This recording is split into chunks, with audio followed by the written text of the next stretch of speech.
Então aqui, irmãos, eu estou colocando o esboço tanto do capítulo 1 quanto do capítulo 2. Isso para a gente recapitular o capítulo 1, visto que a segunda sessão, ela tanto inclui partes do capítulo 1 e todo o capítulo 2. Então o capítulo 1, ele é um capítulo onde o apóstolo Paulo, ele vai encorajar os seus leitores. E ele faz isso louvando a Deus pela igreja de Filipos e orando a Deus para que Deus faça com que o amor seja manifesto no meio daquela igreja. E depois, então, o apóstolo Paulo vai trazer as suas próprias circunstâncias para encorajá-los, mostrando uma perspectiva positiva a respeito daqueles acontecimentos, da sua prisão e da possibilidade do seu martírio, ok? Então eu fiz aqui uma pequena modificação no nosso esboço original mostrado na segunda aula. Então na segunda aula eu disse que a segunda sessão do livro de Filipenses começava no começo do capítulo 2. Agora então você pode notar aí no ponto de número 2 que na verdade a segunda sessão começa a partir do versículo 27. Pois vocês vão notar claramente que a partir do versículo 27, o apóstolo Paulo abandona de vez o tratamento das suas circunstâncias e vai agora tratar diretamente das circunstâncias dos seus leitores. Agora Paulo vai tirar a atenção das suas circunstâncias. Ele já não vai mais tentar encorajar os seus leitores com base nas suas circunstâncias. Agora ele vai encorajar, ele vai instruir os seus leitores, agora dentro das circunstâncias em que eles se encontravam. E então, irmãos, o capítulo 2, na verdade começando a partir do versículo 27 do capítulo 1, ele é centrado em alguns exemplos para viver a vida cristã, especialmente no aspecto da unidade dentro da igreja. Então este é o grande assunto que vai dominar o capítulo 2, o assunto da unidade.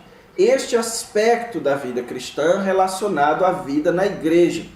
Então Paulo vai dar a eles exemplos ou grandes exemplos, certo? Que serviriam de padrão para a manutenção da unidade dentro daquela igreja. Em primeiro lugar, no capítulo 1, versículo 27, até o capítulo 2, versículo 18, nós vemos ali Cristo sendo o modelo de unidade.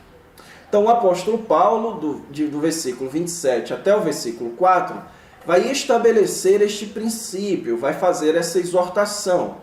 Então, do versículo 5 ao 8, ele vai dar então o grande exemplo do Senhor Jesus Cristo e depois tirar algumas conclusões também deste grande exemplo.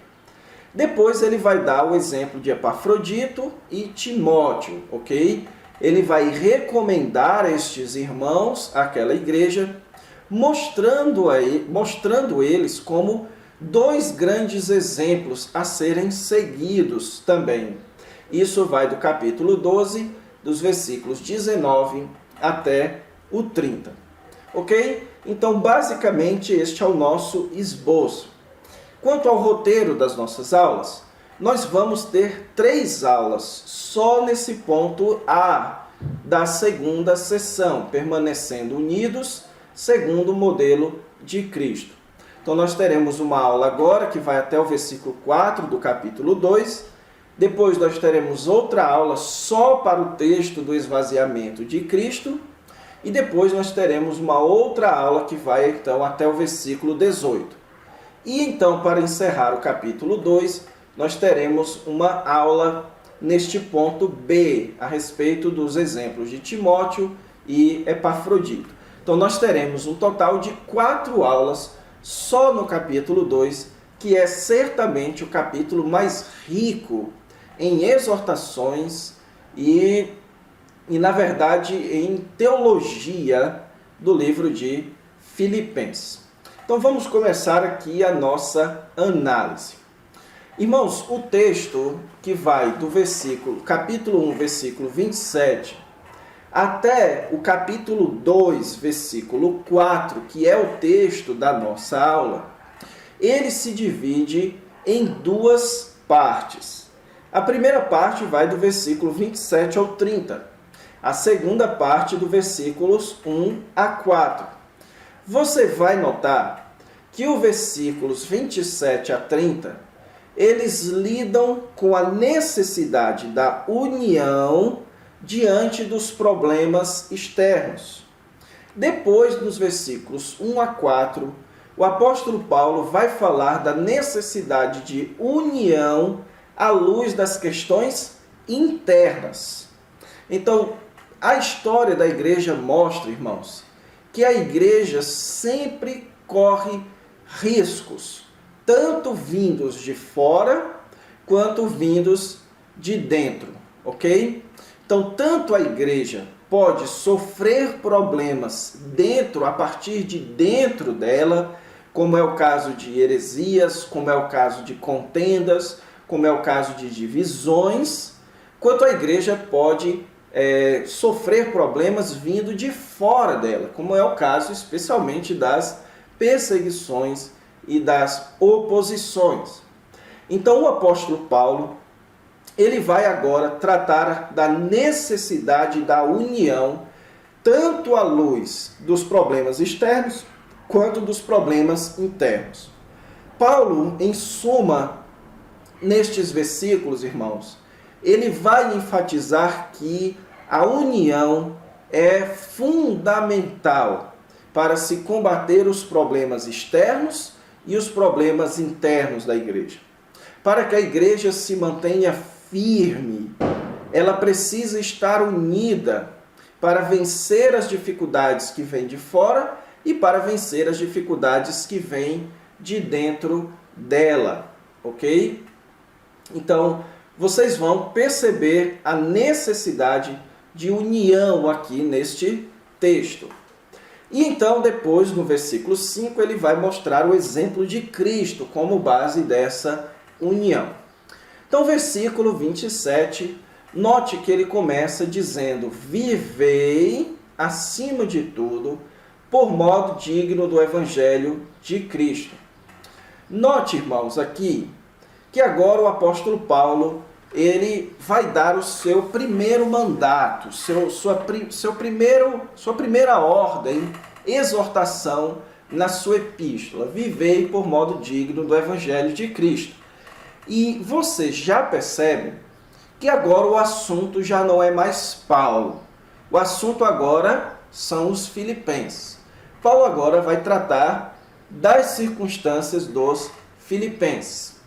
E esse mandamento que ele dá aqui é para que eles vivam por modo digno do Evangelho de Cristo. Essa expressão, irmãos, aqui traduzida por viver por modo digno, essa expressão modo digno, ou pelo menos digno, ela é uma expressão que tem a sua raiz na palavrinha polis, que é a palavrinha cidade. Então, o que o apóstolo Paulo estaria dizendo, em outras palavras, é: vivei como um cidadão. É uma expressão que tem uma conotação política e ética dentro de uma sociedade. É uma expressão que foi encontrada, ou que é encontrada nos escritos de Aristóteles, por exemplo, a respeito da postura de cidadão, da postura política que as pessoas devem ter. Então o apóstolo Paulo aqui, ele vai falar a respeito de viver como um cidadão do Evangelho de Cristo. Então, nós aqui já podemos entender que parte do problema que os filipenses estavam enfrentando é decorrente do fato de que eles eram de uma cidade que aqueles que eram dessa cidade eram considerados cidadãos romanos. Sendo então cidadãos romanos, eles obedeciam às leis romanas e os costumes romanos. Então, o que o apóstolo Paulo está dizendo é que antes de viver como um cidadão romano, eles deveriam viver como um cidadão do Evangelho de Cristo. Antes de obedecer os padrões de conduta romanos, típicos de um cidadão romano, eles deveriam obedecer um padrão de conduta típicos do Evangelho do Senhor Jesus Cristo. Então esse é o grande mandamento aqui. Comportem-se de acordo com o Evangelho de Cristo e não tanto como um cidadão romano. Isso por quê, irmãos? Porque Paulo, ele diz aqui que gostaria de ouvir que eles estavam firmes. E note que existe então a ideia de unidade aparece. Note a ênfase aqui no final do versículo 27. Firmes em um só espírito, como uma só alma e lutando juntos pela fé evangélica. Então você tem aqui, certo, duas expressões que expressam, que trazem a palavra um, e uma expressão que traz a ideia de unidade, que é lutando juntos. Então essas duas expressões, irmãos, aqui o apóstolo Paulo diz, estar firmes em um só espírito, como uma só alma. Então aqui você tem duas possíveis interpretações. Você tem aquele costume judaico, é possível que Paulo esteja usando o costume judaico de enfatizar a unidade ou enfatizar o ser humano em caráter de espírito e alma, como fez Maria, lá em Lucas capítulo 2, minha alma engrandece ao Senhor, meu espírito se alegra em Deus, meu Salvador. Então é possível que Paulo estaria dizendo aqui que eles estivessem unidos em um só espírito e uma só alma. A ideia então seria que eles estivessem completamente unidos, que eles fossem pessoas unidas umas às outras. A outra possibilidade, irmãos, e é a que eu acho mais provável, é que, na verdade, a palavra espírito aqui deveria ter uma letra maiúscula. O apóstolo Paulo está, então, enfatizando a unidade do espírito que caracteriza a igreja, como ele falou em Efésios capítulo 4, que nós estamos unidos em um só espírito. Então, a igreja é uma união no Espírito. Sendo assim, o apóstolo Paulo está dizendo que deseja encontrá-los ou saber que eles estão firmes como igreja. E a igreja firmes como uma só alma. Que a igreja, então, fosse um grande organismo vivo que estivesse firme. E essa igreja possui uma batalha, possui uma tarefa, que é lutar pela fé evangélica, que é lutar, então, em defesa da pregação do evangelho. E aqui, irmãos, nós podemos entender qual era, então, o problema que aquela igreja poderia estar passando. Versículo 28, ele diz que em nada estáis intimidados pelos adversários. Então, adversários de quem? Adversários da fé evangélica. Então, havia a fé judaica e havia a fé do evangelho.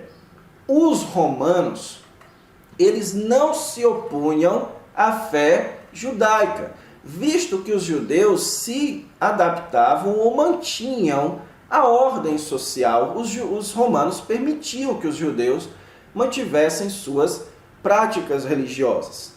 Porém, na cidade de Filipos, as práticas religiosas dos evangélicos sempre atraíram oposição. nós vemos lá que foi em Filipos que o apóstolo Paulo expulsou um demônio adivinhador, e aquele demônio era utilizado para causar enormes lucros naqueles templos pagãos. E quando isso deixou de acontecer, isso atraiu muitos opositores e muitos adversários. Então, a igreja de Filipos era uma igreja que possuía adversários. Era uma igreja que possuía vizinhos pagãos, concidadãos pagãos, que se opunham àquele tipo de judaísmo, porque era assim que os evangélicos eram vistos. E como a perseguição romana ainda não havia sido instaurada, o povo de Filipos já perseguia os cristãos. Tanto é que o apóstolo Paulo foi preso. E para ser liberto ali na cidade de Filipos, ele, junto com Silvano, eles alegaram que tinham cidadania romana. E só assim é que eles foram soltos. Mas a oposição acontecia. Então, o que estava acontecendo? De acordo com os padrões romanos, a fé evangélica era contrária. A fé evangélica não mantinha as regras de conduta do Império Romano. A fé evangélica era vista como um distúrbio para a ordem social, visto que os cristãos alegavam que tinham outro imperador, que era o Senhor Jesus Cristo. Então isso atraía adversários. E o que o apóstolo Paulo então deseja? Que eles façam para manterem-se firmes contra estes adversários. O apóstolo Paulo quer que eles sejam unidos, que eles se unam como igreja, que eles se unam como uma só alma, que eles se unam para não ceder às pressões, que eles se unam para viver como um cidadão do Evangelho, que eles se unam para lutar em prol da fé ou da prática religiosa dos evangélicos, ok? Então o versículo 28, irmãos, e o versículo 29 e 30, nós temos aqui três conjunções que nos demonstram que o apóstolo Paulo vai dar então três razões pelas quais eles deveriam se manter unidos para lutar pela fé evangélica. Em primeiro lugar, por causa da perspectiva que eles deveriam ter quanto às perseguições. Então note o que Paulo vai fazer aqui. O apóstolo Paulo vai então aplicar para as circunstâncias deles a mesma postura que ele aplicava para as suas próprias circunstâncias. Paulo via a sua prisão e a sua possibilidade de morte não como necessariamente algo negativo. A sua morte seria a sua salvação, ele iria se encontrar com o Senhor Jesus Cristo. Então o apóstolo Paulo via a sua situação adversa de uma perspectiva positiva. E é isso que ele está querendo que os filipenses façam também. Que eles olhem para aquela oposição de uma perspectiva positiva. Como assim? O que para eles é prova, o que é para eles prova evidente de perdição, é para vós outros de salvação, e isto da parte de Deus. Então o que o apóstolo Paulo está dizendo aqui? Que aquelas perseguições, o fato dos evangélicos ou da fé evangélica ter adversários, isto evidenciava duas coisas. Isto evidenciava a perdição dos adversários e a salvação daqueles que estavam unidos e lutando pela fé evangélica. Então, aqueles que perseguem a fé evangélica estão dando sinais de que estão perdidos. Isto é, uma prova evidente de que você está perdido. Se você se opõe à fé evangélica, isso é uma prova evidente de que você está perdido. Então o que Paulo está dizendo? Então não desanimem, continuem firmes, continuem vivendo como cidadãos do Evangelho, porque aqueles que se opõem estão dando uma prova de que eles são perdidos. Então isso não é algo a ser desejado. Você não deve querer fazer parte dos que estão perdidos. Mas para vós outros, estarem firmes, defendendo a fé evangélica, é uma prova de salvação. Então, aqueles que permanecem firmes, que permanecem unidos em torno da defesa da fé evangélica, estão dando uma prova evidente de salvação. E tanto a salvação quanto a perdição, isto vem da parte de Deus. Então, a nossa salvação e a perdição daqueles que perseguem a fé evangélica, isto vem de Deus. Então, como o apóstolo Paulo disse muito claramente no livro de 1 Coríntios, capítulo 3, que aquele que destruir o templo do Senhor será destruído por Deus. Então, Deus é quem traz a perdição para aqueles que perseguem a sua igreja.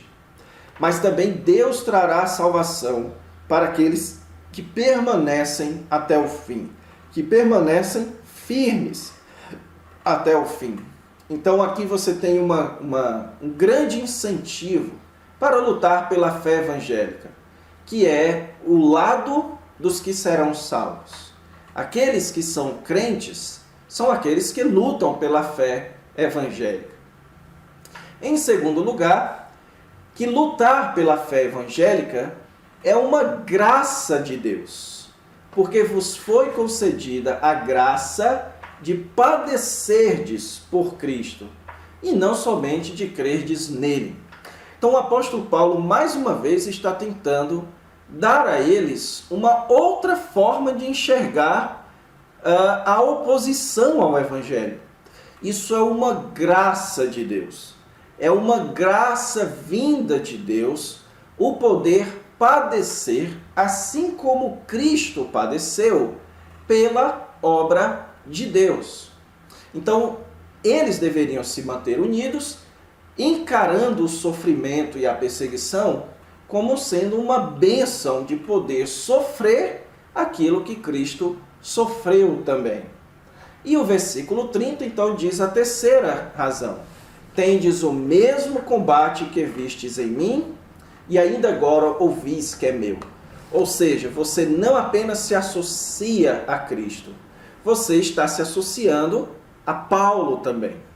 Então, uma vez, irmãos, que nós nos mantemos unidos, resistindo firmes à oposição que vem de fora da nossa igreja, uma vez que nós nos mantemos firmes, nós estamos dando uma evidência de que somos salvos e de que nós estamos conectados ao Senhor Jesus Cristo, seguindo o seu exemplo e conectados ao apóstolo Paulo, sofrendo os sofrimentos de Cristo e sofrendo os sofrimentos do apóstolo Paulo.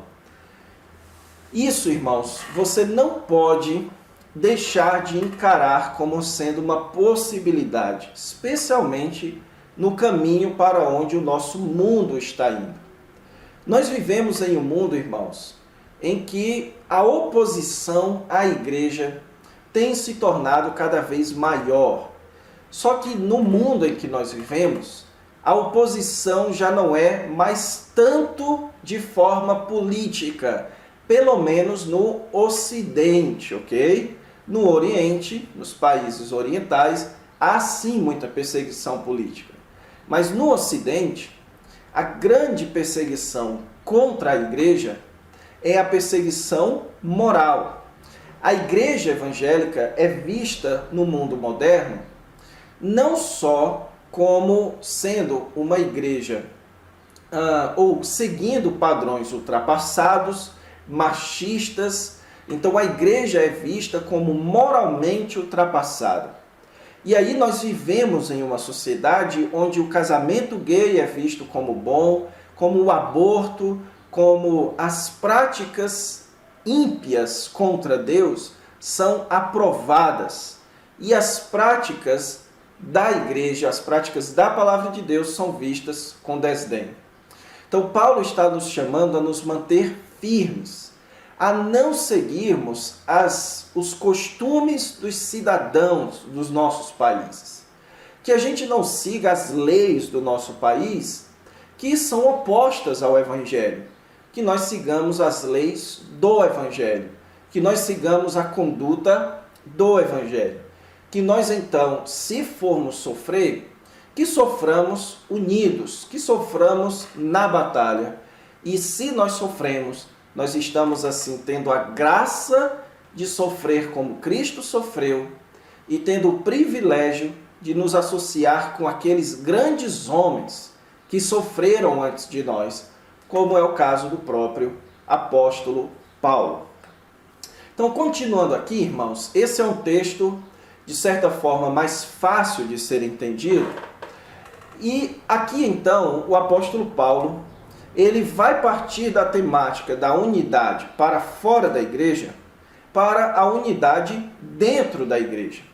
Note que existe um conectivo no capítulo 2, versículo 1. Se há, pois, alguma exortação, então note que existe um pois aqui. Este pois, irmãos, poderia ser melhor traduzido como um portanto. Ou seja, o apóstolo Paulo agora vai pressupor a união que ele acabou de mencionar. Isso nós sabemos porque essa partícula se, traduzida aqui na língua portuguesa, na língua grega é uma condicional de primeira classe. O que é uma condicional de primeira classe na língua grega? É quando uma condicional, se, ela tem poder de já que. Ou seja, é quando o se é uma hipótese que pressupõe a sua veracidade. Então, em outras palavras, Paulo poderia estar dizendo aqui, já então que há isso que ele vai dizer. Então, ele tratou aqui do tema da unidade. Ele diz, se mantenham unidos para lutar pela fé evangélica. Já então que existe essa unidade, agora, que unidade é essa? Se você voltar aqui no versículo 30, tendes o mesmo combate que vistes em mim. Então, esse conectivo, pois, ele está te ligando ao versículo 30. Vocês têm o mesmo combate que vistes em mim. Então, existe uma unidade de vocês comigo. Existe uma unidade entre vocês em prol da fé evangélica e isso une vocês comigo. Então, já que existe essa união, versículo 2, completai a minha alegria. Certo, irmãos? Então, tudo isso que o apóstolo Paulo diz no versículo 1, alguma exortação em Cristo, ou seja, se há algum tipo de conforto que Cristo nos dá a nós, se há alguma consolação de amor, ou seja, se há algum tipo de conforto que nós mandamos ou temos um pelos outros, como o povo de Filipos querendo apoiar o apóstolo Paulo e Paulo aqui querendo confortar o povo de Filipos, se há entranhados afetos e misericórdias, ou seja, aqui você tem a palavra entranhas, que naquela época era tido como a sede dos sentimentos. Então, se existem sentimentos afetuosos, sentimentos positivos entre nós, enfim, se existe uma unidade entre vocês e eu, se nós estamos associados na mesma batalha pela fé evangélica, então, versículo 2 diz, completem a minha alegria. Então me deixem agora cheios de alegria. Completem o meu copo com alegria. Literalmente seria essa a ideia. Então Paulo está pedindo a eles para realizar algo que o traria enorme alegria. Se Paulo então está consolando eles, mostrando então a sua perspectiva positiva diante da sua morte, da sua situação, agora o apóstolo Paulo vai pedir para eles completar a sua alegria, deixá-lo então completamente alegre. Como é que Paulo quer sentir alegria naquela igreja? De modo que penseis a mesma coisa. Então veja aqui uma série de termos paralelos que expressam unidade. Penseis a mesma coisa, tenhais o mesmo amor, sejais unidos de alma, tendo o mesmo sentimento.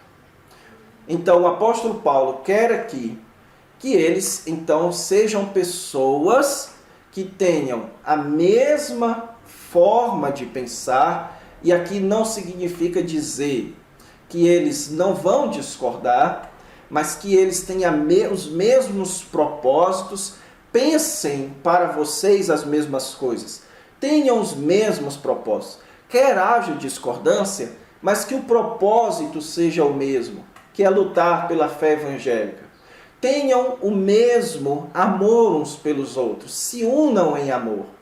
Sejam unidos de alma, sejam pessoas unidas de disposição. Tenham o mesmo sentimento, que todos tenham afeto uns pelos outros. Em outras palavras, sejam unidos, sejam pessoas unidas. Então completem a minha alegria, sendo pessoas, sendo uma igreja marcada por união, por pessoas unidas. E isso se expressa quando? Versículos 3 e versículo 4. Nada façais por partidarismo ou vanglória, e não tenha cada um em vista o que é propriamente seu. Então, como é que a união é expressa dentro da igreja? Quando dentro da igreja não há partidos ou pessoas pensando em seus próprios interesses. Quando na igreja não existe partidos movidos por orgulho, certo? Então o partido, irmãos, acontece quando você não reconhece a superioridade do outro. Quando você acha que a sua posição é superior à do outro. Então isso é o que produz partidos. Então por que existe o PT e o PSDB?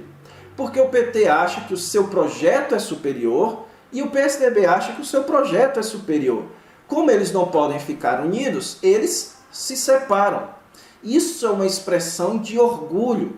Então, dentro da igreja, a desunião acontece quando as pessoas são orgulhosas e não querem ceder às suas próprias posições, aos seus próprios anseios.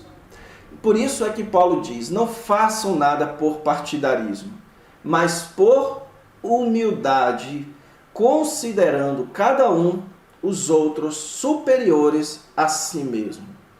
Coloque a necessidade do outro como superior ao seu interesse pessoal. Então, aplicando aqui, você está tocando violão no ministério de louvor e tem outro irmão tocando violão no ministério de louvor. Então, você é uma pessoa orgulhosa e não quer ceder espaço para essa pessoa tocar no ministério de louvor. Então, o que é que você faz? Você cria um partido dentro da igreja, você cria uma contenda dentro da igreja entre aqueles que querem que você toque e aqueles que querem que outra pessoa toque. Agora, o humilde, ele pensa na necessidade dos outros. Ele vai pensar quem é o mais preparado para servir a Deus. Como é que eu posso ajudar esse irmão a servir melhor? Será que nós não podemos tocar juntos? Será que não podemos arranjar um jeito de servir melhor aos irmãos? Isso, irmãos, é você não colocar o seu interesse pessoal acima da necessidade dos irmãos. Então, na igreja, para que haja unidade, é preciso que as pessoas não ajam de acordo com seus próprios interesses, mas que tenham a necessidade da igreja como a sua prioridade. Mas também que na igreja ninguém tenha em vista o que é seu, e sim o que é dos outros. Então, que na igreja, uma igreja unida, irmãos, ela é uma igreja que se expressa por pessoas que querem servir aos outros. Uma igreja com pessoas que querem ser servidas é uma igreja que causará desunião. Então, você já ouviu falar nas famosas panelinhas dentro da igreja? Você já ouviu falar de igrejas com desunião entre pastores? Igrejas onde o grupo de jovens, ele se separa. Tem um grupo de jovens que curte determinado tipo de culto, outro grupo de jovem que curte outro tipo de grupo, e então começa a se criar partidarismo dentro da igreja. Ou então, quando em uma reunião de assembleia, a igreja decide comprar um terreno no bairro tal, e outra parte da igreja decide comprar um terreno em outro bairro. Então cria-se um partidarismo aí. A postura na igreja, irmãos, deveria ser sempre a seguinte: todo mundo deveria estar disposto a ceder.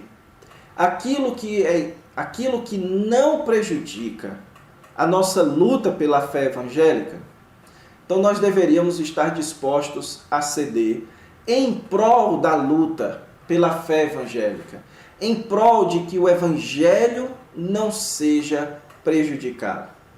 Então, no estado em que eu morei, irmãos, e atualmente eu não moro lá, mas no estado em que eu cresci, eu já vi muitas confusões entre igrejas por causa de bateria. Então, igrejas se dividindo porque umas aceitam, querem bateria nos seus cultos e outras não querem. E então acontece contenda entre as igrejas, acontecem divisões entre igrejas porque nenhuma das duas estaria dispostas a ceder. Nem os que são contra querem ceder aos que são a favor, nem os que são a favor querem ceder aos que são contra. E no final das contas, a fé evangélica é enfraquecida, a fé evangélica é prejudicada. Então, o que nós deveríamos fazer aqui? Deveria haver sim uma disputa. A disputa de quem iria ceder primeiro. Se seriam os que iriam tocar a bateria ou não. Então, deveria se questionar. Tocar a bateria, ter bateria nos cultos, isso é mais favorável ou menos favorável para a luta em prol da fé evangélica? Se isso, irmãos, é o instrumento bíblico ou não, isso é o de menos. Quer a Bíblia aprove ou não, a questão não é essa. A questão são as tradições. E, infelizmente, as tradições, elas atrapalham os relacionamentos.